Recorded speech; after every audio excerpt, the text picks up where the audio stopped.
my god. Ah! This is not how I wanted my first day on the job to go. I used to joke with my girlfriend back when Baldur's Gate 3 was announced that we'd get married when it came out. But now that that deadline is come and gone, I've facetiously switched to saying the new deadline is when Half-Life 3 gets released. These things, they take time. Unfortunately, the humor of that sentiment is lost on her since she doesn't even know what that means. So to let her in on the joke, this week we're having her play through Half-Life. Black Mesa transit system. This automated train is provided for Getting the security GLaDOS and vibes. convenience. My thought process for having her play through this game was pretty simple. Everyone should play through Half-Life. This game was revolutionary for its time, and there's a reason we all look back at it with such fondness all these years later. So am I like a This new train is employee? inbound from level 3 dormitories. So if I'm coming from the dorms, I'm probably working here. That did get me thinking though. What does a game like Half-Life feel like to a more modern audience? Please keep your limbs inside the train at all times. Keep Do not your attempt hands to and arms open inside the doors vehicle at all until the train times. has come to a complete halt. My girlfriend still only just scratched the surface of what's out there to see and play, but have the shiny new textures and tighter controls from contemporary games spoiled her? Will she appreciate Half-Life the same way many of us do? Or will it struggle to impress her? Well, looks like we're getting here.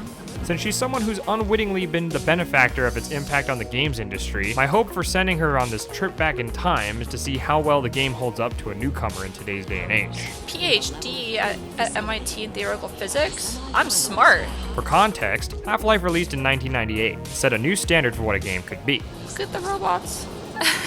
We're waiting. Prior to its release, most first-person shooters had a pretty simple gameplay loop. To sum it up, you'd get a gun and shoot things with it. There was a lot less focus on a story or narrative to drive the game forwards, and it was much more about killing things and using cool weapons. Half-Life came on the scene and demonstrated how you could interweave a narrative into gameplay and create a satisfying playable experience. Oh, look at the radioactiveness. Nowadays, it's common for FPS games to have a campaign or narrative built into its mechanics, but back in the day, this was groundbreaking stuff. Saying that Half-Life raised the bar for FPS games doesn't even do it justice, but rather, I'd say it launched the possibilities to all new heights. Now arriving at Sector C test labs. and Oh, we're here? facilities. Am I gonna have to do that every single time I like come to work?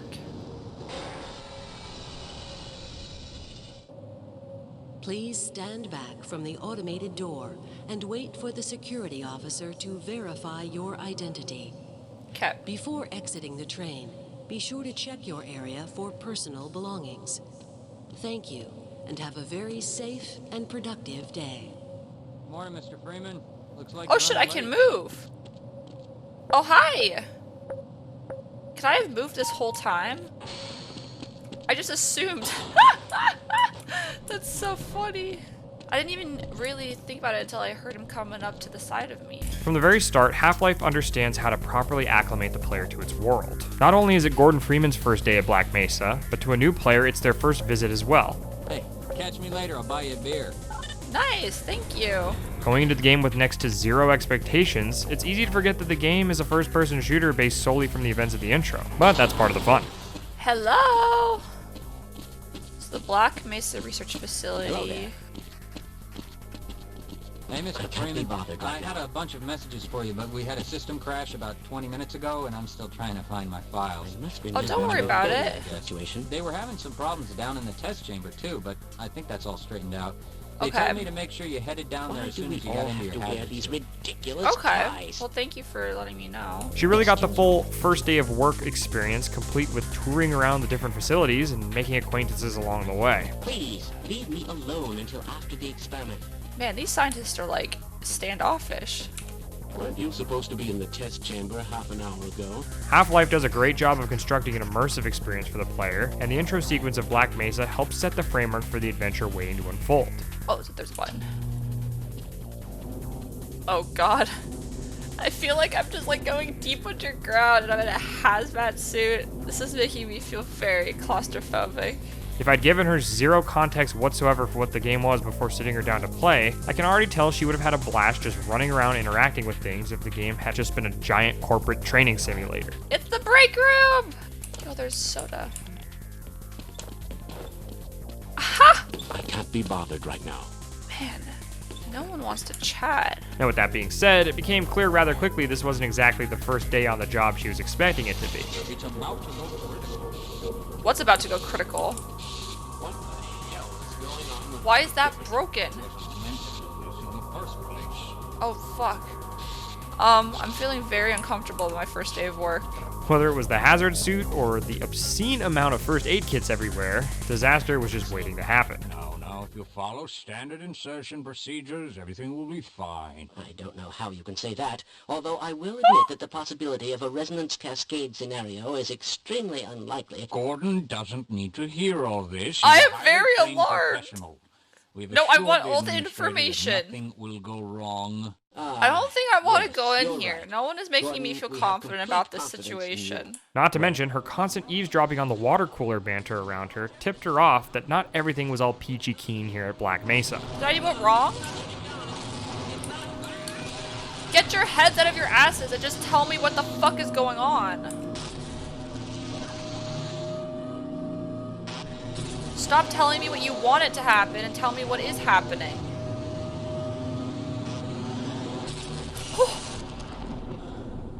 So I think something went wrong. On the topic of immersion, I have to talk about the look of the game. Has science gone too far? Yes. Yes, it has. I wasn't surprised that the graphics were a bit of a culture shock for my girlfriend, and they came up in discussion almost immediately after hitting start on the menu. In my opinion, they still hold up well by today's standards, and the age gives it all the more charm. Oh no. Oh no. That's what you get for not giving me all the information and proceeding with it, even though it clearly was not working. How the hell do I get out of here? What's more, for their time, they were far and away the best we'd seen. Half-Life is the oldest game we've had her play, so it piqued my curiosity how she'd feel about it.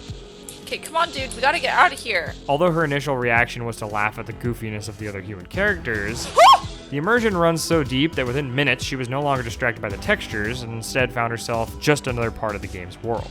Why didn't they listen? Yeah, that's what I'm saying. Please, get to the surface as soon as you can and let someone know we're stranded down here.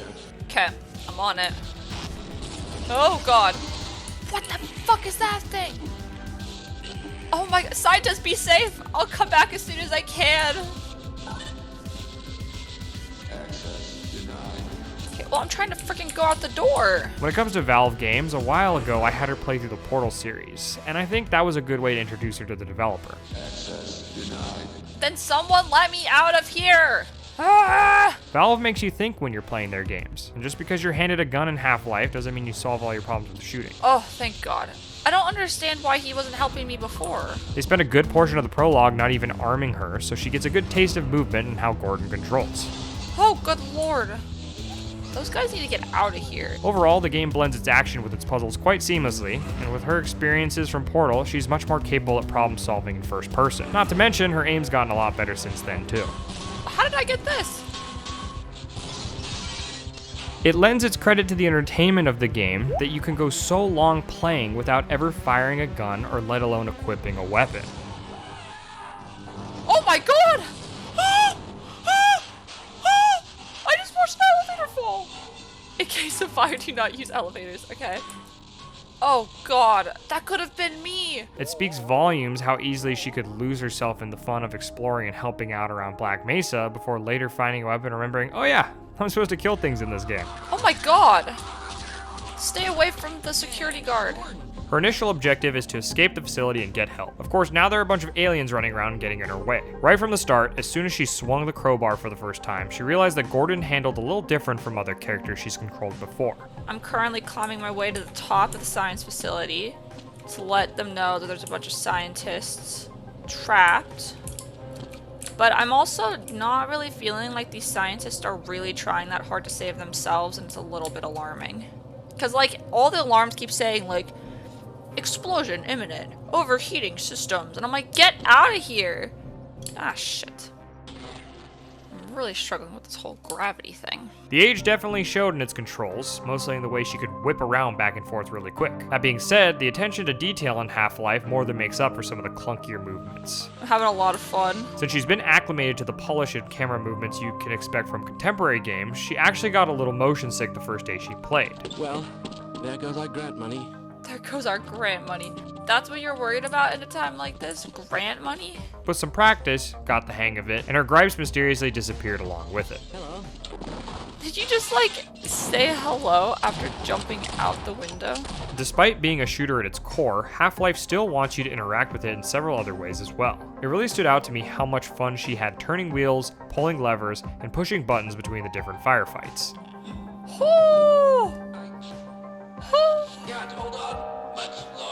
No, sir, careful. Shit. Well, don't copy me. The interactivity of the world pushed her to engage with it in a creative way and helped her to start thinking outside of the box. Oh, hello. Can you please let me in? Excuse me? Sir?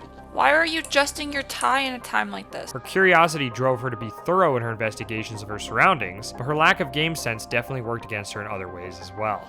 Guys, now is not the time for this conversation. Okay? There are lasers there. There are lasers there. There are turrets. A key aspect about this game is that you learn a lot from your surroundings. Damn it. Can I actually shoot these things over? Yo, I can! Okay, well this changes everything. I thought I had to work around the turrets, but I guess I can just knock them over. I thought I had tried earlier, but sorry, dudes. A lot of the time, you'll find yourself in a situation where you encounter something new and sort of just have to figure out whether or not it's something meant to help or hurt you. You are going to have to leave me here, Warden. Okay. Valve doesn't want to interrupt the player and break their immersion. I think this really benefits the experience of playing Half-Life. Damn, girl, planning to eat tonight? Time is right now. From my experience, it's always been more satisfying to teach myself about how the game world works rather than being told outright. Yo, I can heal and reload at the same time. This is great. That being said, this aspect was definitely to my girlfriend's detriment, as she kind of needs things spelled out for her. Oh, I'm taking him with me, I guess. To her credit, the reason for that is that just playing the game eats up most of her focus to begin with. Sometimes I have to, like, click things a couple of times just to make really sure that, like, I can actually click something or not click something. Less because I'm not able to click it and maybe I just didn't aim at it correctly. Let's take the sniper enemies as a quick example. Rescued at last! Thank God you're here! What the hell? Oh my god, are they trying to keep this under wraps? After finding the military and asking for help, you learn they're here to cover up this whole incident, and now suddenly there are enemies who have guns as well. So the military is not here to save us, it's here to exterminate us because I don't think Corporation wants to see this getting to the light of day. Your introduction to the sniper enemy is played for laughs when a security guard attempts to deliver you an important message before dropping dead mid-sentence, seemingly from nothing. Agreement, right? I've got a message for you.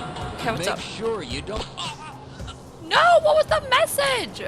Common intuition would suggest that something can kill you that you can't see, so taking cover while assessing your surroundings would be the logical next thing to do. Good lord.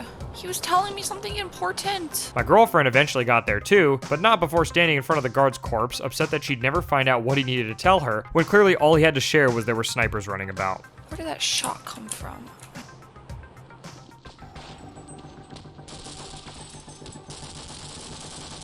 Freaking assassins. This sort of thing occurs all throughout the game, and it definitely slowed her down every time it would happen. Whether it was boxes that could be broken for goodies, There's a band-aid. I should be breaking more boxes. How much supplies have I been missing out on? or a new gun for taking out tough enemies, she was constantly overlooking clear signals the game was trying to send her of how to play it. Oh, I've been ignoring these the entire time. Oh my god, I could have had armor this whole time! Instead I'm just taking bullets straight to my health. Much to my amusement, she often wouldn't pick up on these lessons until much later on, and realize what she'd been missing out on this whole time. What did I do?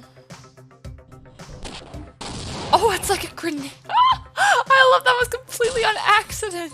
Of course, the game doesn't hesitate to throw new things at you left and right, so by that point, the backlog of things to learn was starting to really stack up, and you can start to see how she made the game a lot more difficult for herself than it needed to be. Keeping on this journey, we're escaping.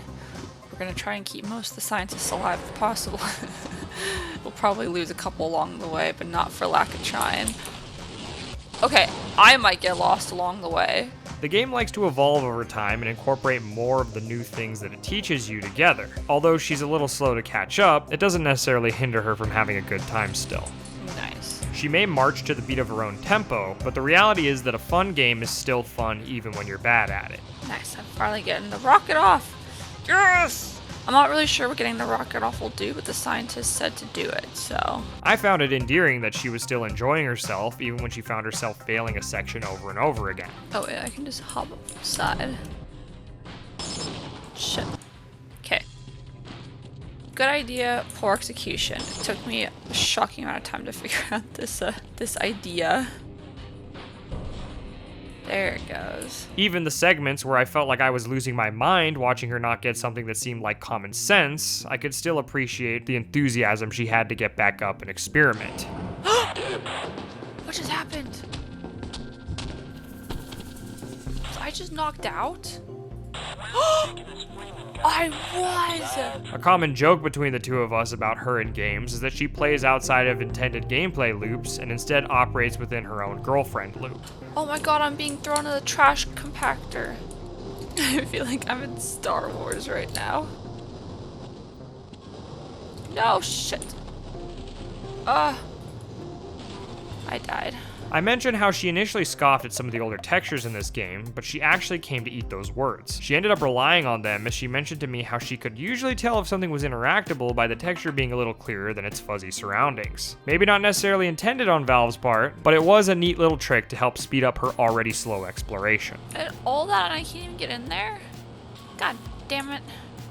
Even if it took her longer than the average player to get past something, it was still just as satisfying when things did click and she finally figured it out. Oh wait, okay. I guess she can go this way. Yeah, I was like, this isn't really making sense. Some of her more unconventional solutions to problems certainly raised some eyebrows, but that didn't matter to her so long as she made it to the next section. At the end of the day, that's really what a game boils down to at its core. A collection of puzzles meant to be solved using whatever tools the player has access to. Are they being kept in crates? Or were these dogs that turned into these? Have these been like little doggos that got radiated and that's what they've been this whole time? Immersion is a topic that keeps coming up, but it's because so much effort went into it in Half-Life. Loading screens are a great example because most games of this era would send you to a screen while it loads the next area. But in Half-Life, they do it seamlessly while you're walking through a tunnel or hallway. Questionable ethics indeed. I'm pretty convinced that these were dogs. Of course, this is completely over my girlfriend's head, and she doesn't even know how to begin to appreciate it. But thankfully, she can appreciate the seamless loading in her own way. Anytime the text appeared on screen, she let out a massive sigh of relief, because it was confirmation for her that she'd been going the correct direction. Ironically, this means they were having the complete opposite effect on her, as the text is taking her straight out of the game and breaking any immersion she may have had, but to each their own, I guess. This game, especially when we're inside, like really, like, I forget that it's as old as it is, but I see stuff like this and I'm like, hell yeah. Yeah, we're making it back to the 90s with this one. Yeah, baby. Her moments of triumph where she felt so smart were almost always punctuated with realizations of how simple a solution was at the same time. Granted, there were also plenty of moments of frustration where she was practically growling at the screen that she couldn't figure something out. It says do not obstruct the laser. I feel like they put this box here so I can obstruct the laser, but like, it's not letting me. She kept saying she needed to work smarter, not harder, and that was one of the big things she liked about this game. The things that came easily to her were all well and good, but the most memorable parts of the game were definitely the areas that gave her pause and really made her scratch her head about what to do next.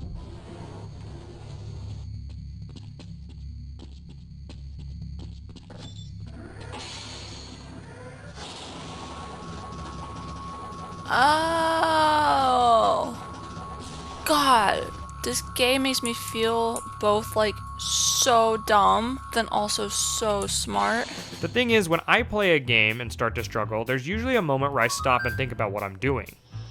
Oh, good lord. Yes, I love being on the edge of a cliff. Like, is the game wanting me to do this way, or is there something else I can try? I just took out the helicopter! That was my nemesis. Sometimes the game actually does want me to struggle, but more often than not, a game wants me to be clever. I'm a genius.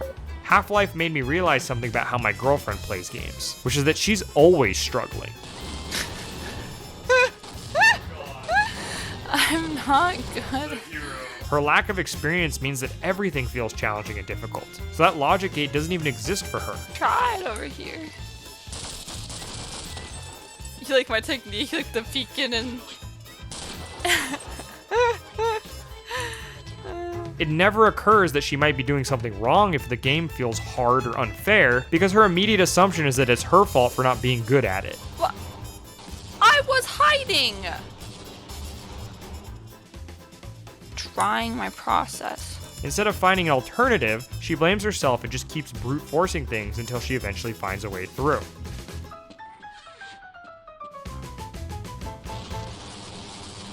That was an evil box. I see. Damn, they literally attached the laser like to the boxes. Probably the best example of this I can come up with is the weapons. Ew, what the hell is this thing? Usually when the game hands you a new gun, there will be a new type of enemy or obstacle to try it out on. Some weapons are better than others for taking out certain enemies, and with ammo being limited in supply, it's usually best to use the right tool for the job. Oh, that's cool. Oh, nice. I blew up a helicopter. Introducing a new kind of enemy right after getting a gun is them quietly nudging you to practice using your new weapon, while also showing you what the right tool to deal with these new threats is. Clearly that subtlety is lost on her though, so a jab might have been more useful than a nudge. If I shoot the guy, he's like, hey, what did I do to you? And I'm like, well, maybe don't run right in front of my fire. My girlfriend tends to stick to what she knows, so many of her guns gathered dust while she tried hammering through the entire game with nothing but the MP5. It's a pretty good multi-purpose weapon, but you're punished for using it too much because it chews through ammo rather quickly with the tankier enemies. But I don't think this level would have been nearly as long if I was better at shootings and platformings. When she did run out of ammo, she'd end up switching to one of the other weapons, but the big problem with that was she'd try using it like her MP5. Firing a shotgun at range just doesn't work the same as a machine gun, unfortunately. But I guess when all you have is a girlfriend, all your problems start looking like nails. When we realized that you might actually make it here, we drew straws to see who should stay behind to let you through. Obviously, I drew the short one. My colleagues are waiting at the tip of the lambda reactor. I think I drew the shortest straw. My favorite of these had to be the glue-on gun, or as she called it, the glue gun. I built the glue-on gun, but I just can't bring myself to use it on a living creature. You don't look as if you have any trouble killing things. What? Upon using it for the first time, she tried single shooting it with one mouse click at a time and got annoyed that it couldn't even take out a little head crab with a single shot. Hilariously, that was because this weapon is actually a deadly laser beam that you're meant to hold down and incinerate things with. But unfortunately, she wasn't willing to give it enough time to figure that part out. It wasn't until later on that she gave it another try and it ended up saving her life. Oh shit, well that's not what I was trying to do. No!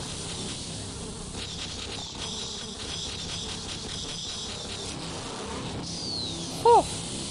I haven't talked enough about actually firing the weapons, and there were definitely some growing pains for her when it came to not having an iron sight to stare down on her guns. Fortunately, Portal prepared her for this, and she'd also eventually realize she had a sight on the Black Mesa crossbow. Nonetheless, shooting from the hip was something she adjusted to rather quickly. In her words, it made her less self-conscious about her aim, and she felt like it helped her reaction time, and she didn't feel like she had to carefully line up a shot with an enemy. She's always been a careful shooter in games, so it was nice to see her loosen up a bit and learn to start blasting as soon as she saw a threat. Whoa, I do. Oh.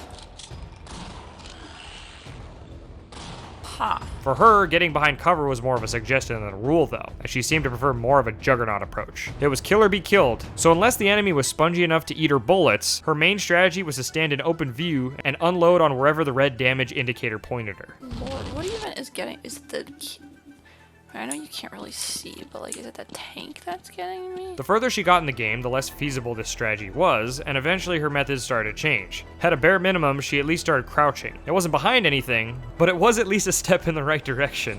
Yeah, I have a technique. It's called, once I start shooting, I just sit there and shoot back. So far, the story has had her mostly fighting aliens and military units on our home planet, but the last section of the game involves her actually going to the aliens' world and fighting them on their home turf. Going! Ooh.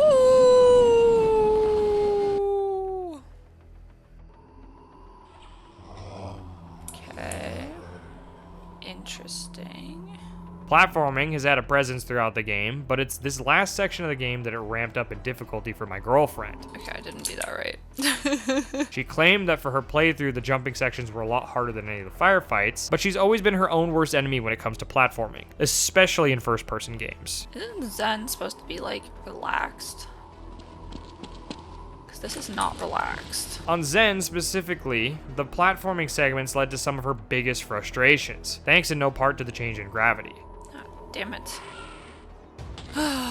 I think the game's age also reared its head a bit in how it handles during the jumping segments, as she'd frequently get frustrated at how her jumps felt like she was hurling forwards with no brakes. Run! Oh, damn, okay, did not see that coming. The forward momentum led to her overshooting a lot of platforms and overall created a lot of frustration with the alien world. Couple this with the fact she didn't even know how the first aid stations worked on this planet, and you can see why she may have gotten aggravated. Oh, these are healers. Oh my god, I am so dumb. I thought these were like teleporters that were broken, and I could have been healing this whole fucking time. Are you kidding me? The final boss of the game is also located here, and he has a name, but my girlfriend dubbed him the giant ugly baby. What the hell? I'm very confused as to what this is. Like, it looks like a giant ugly baby. The boss puts a lot of what you've learned to get here together into one big final fight. Of all the things he can do to hurt you, by far the worst of the bunch was firing a green orb that would teleport her to her worst nightmare. Whoa. A room full of platforming. What in the world? This one room in particular was the only part of the entire game where she actually walked away from it in frustration. Oh. No. Be it the repeating textures on all the walls giving her a headache, or the fact she fell down from the top at least a dozen times. Why do I keep jumping all the way back down? I just sit at the bottom of this room and just cry. This room delayed her finishing the game by an entire day. What are we eating for food, Nookie boy? Luckily, when she eventually cooled off and came back, she managed to climb to the top and continue the fight where she left off. Oh, thank god I made it, okay. She didn't actually know why she was fighting this thing, which I thought was kind of funny, but to sum it up, by killing it, she can close the portal between the alien world and our own. I can't even tell if this is doing anything. Oh, wait, that's different, okay. Open up your head, please. There we go. Why did it go over there? This boss sucks. She's already proven she's not the best at picking up on environmental storytelling, but I don't think it was all that clear to begin with that the crystals she used in the first experiment were actually the ones she was destroying in this final boss fight. It's a little robot giving me the sample! Regardless, she eventually managed to figure out when to fire while moon jumping and put an end to the monstrosity once and for all. I think it might be dying. He's having a good time over there. The ugly baby's exploding. Oh. What the hell? It's the Thai guy. In the flesh. And that's a wrap for the original Half-Life. At the start of the video, I asked if Half-Life would be able to impress her. Well, after the ending, she immediately started installing Half-Life 2. What the hell? He's giving me two options. I can either fight or I can go into the portal. I guess that's the difference between an amazing game for its time and an amazing game. No, I'm very indecisive. No regrets, Mr. Freeman. Oh god.